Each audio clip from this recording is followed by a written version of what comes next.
obwavu n'obugagga bwaffe buli wano mu mutwe wokka.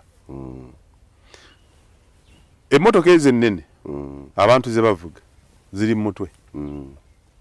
Era kyova olaba nti Waswa ne Kato basobola okuzaalibwa. Kato n'avuga loole, Waswa n'avuga benzi.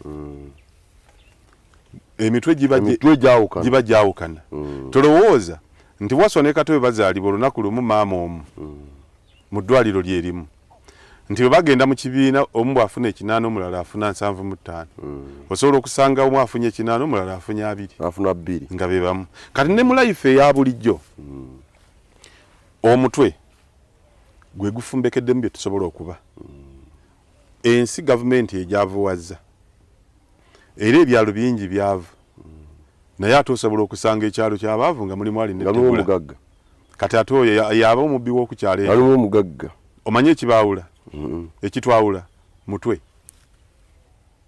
Kirumira nnyinza okuba musinga emyaka kala nsinga nali aba musinga, naye ne wano bwendi ku myaka gino gye nnina yagirimu ng'alina ssente, nze njirimu sirina. Ekitwawula eki mutwe si mubbi.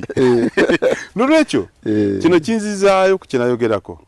Emitwe gyaffe tugiteeketeeke, tetugiteekamu kasasiro, tugiteekemu raw material, ate tugiprocessinge tumugyemu nga product.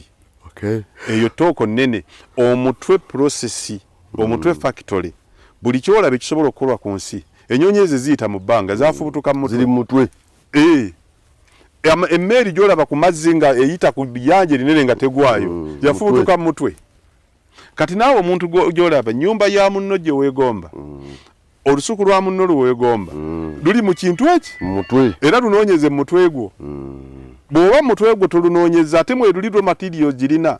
Omanyi tusofenna tulina raw material, okuprocessinga raw material kye kirala. Kyova olaba nti ffe tusinga okulima emmwanyi mu Afirika, naye ffe tusembayo okuba ne kaawo omulungi mu Afirika. Abakola omulungi bamujja mu mmwanyi yaffe nga raw material.